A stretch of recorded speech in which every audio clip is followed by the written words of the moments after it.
नमस्कार बच्चों। आज हमारा जो तीसरा अध्याय है वही आगे कंटिन्यू करवाने जा रहे हूँ, जिसमें हमने अब तक पढ़ा था उपभोक्ता के व्यवहार का सिद्धांत। जो अध्याय है उसमें उपभोक्ता का व्यवहार क्या है, उपभोक्ता का बजट क्या है, बजट समूह क्या है और तटस्थता समूह पढ़ेंगे। अब क्या पढ़ेंगे? तटस्थता समूह। अब जो मेन इम्पोर्टेंट है ये और यही टॉपिक है इस अध्याय में।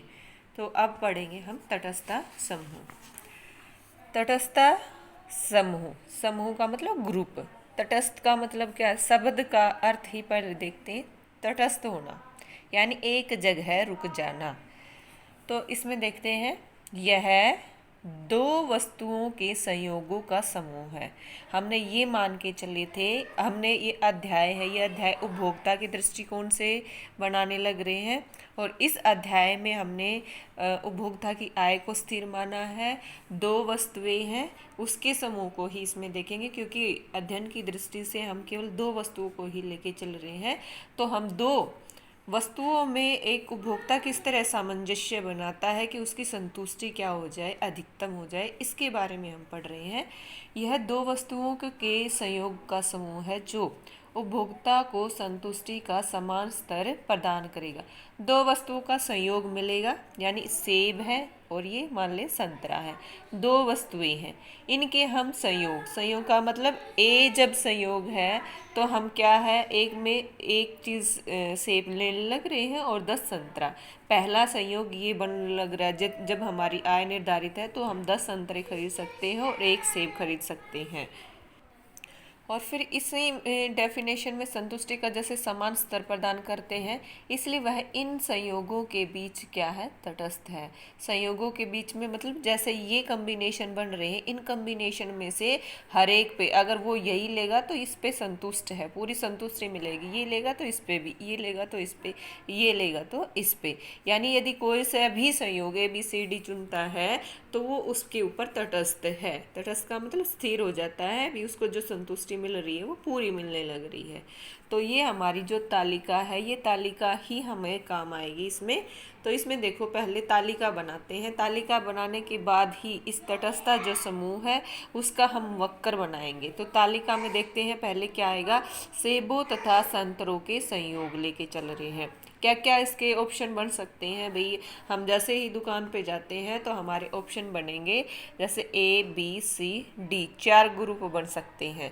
यानी हम अपनी आय से क्या खरीद सकते हैं, इतनी इतनी वस्तुएं हम खरीद सकते हैं। सेब और संतरे की मात्रा इतनी खरीद सकते हैं।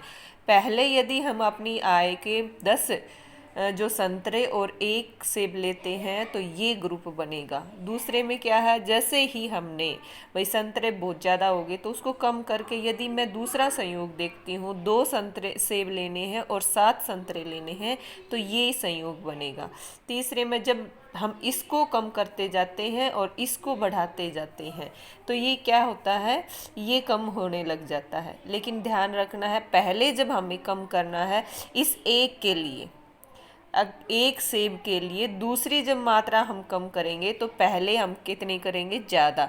जैसे इन दोनों का गैप कितना है? 3। फिर हमने दूसरी की है तो उसमें 2 और उससे बाद में है 1। इसका मतलब ये जो कम करने की प्रवृत्ति है वो किस चीज़ को दर्शा रही है? जैसे उसमें उत्पादन संभावना वक्र में है अवसर लागत बढ़ रही थी। बढ़ने का मतलब हमने हर बार त्याग ज़्यादा का करना पड़ रहा था। लेकिन यहाँ पे जो सीमांत अवसर लागत की बजाय यहाँ पे इसका नाम क्या है? सीमांत प्रतिस्थापन की दर। प्रतिस्थापन का मतलब एक की जगह दूसरे का हम कैसे प्रयोग कर सकते हैं, उसका जो दर है, दर का मतलब रेट है, वो इस पे नियम लागू हो रहा है। वो कैसे होगा कि उपभोक्ता X वस्तु के लिए हर बार Y का क्या करेगा? कम त्याग करेगा। देखो एक उदाहरण से बताती हूँ। मान लीजिए 2 चीज़ थी ये, इसके बजाय हम दूसरा एक और ऑप्शन ले लेते हैं। मान लीजिए एक तरफ तो मेरे को रसगुल्ले जैसे बहुत ज़्यादा पसंद हैं तो मैं रसगुल्ले खाने लग रही हूँ। रसगुल्ला एक खाया, मेरे को बहुत ज़्यादा संतुष्टि मिली है।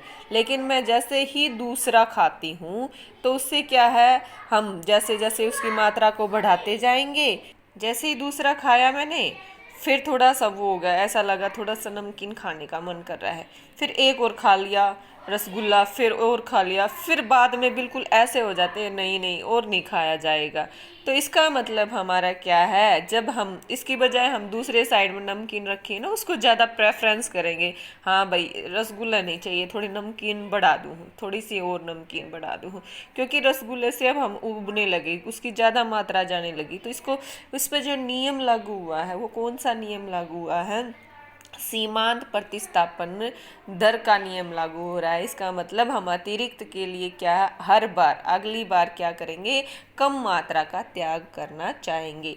पहले हमने एक सेब के लिए 10 संतरे थे, उसके बाद हमने जब इसको कम करके ये 2 किया है, तो अब की बार हमने 3 का त्याग किया है। इसके बाद 2 के बाद हमने तीसरा सेब लिया, तो सेबों की मात्रा बढ़ रही है, लेकिन दूसरी साइड में संतरे की हम कम मात्रा का त्याग करने लग रहे। पहले 3 छोड़ रहे थे, फिर 2 का ही, फिर 1 का ही, क्योंकि अब हमने सेब ज़्यादा बढ़ा दिए है तो संतरे की वैल्यू होने लगी, संतरे अच्छे लगने लग जाएंगे।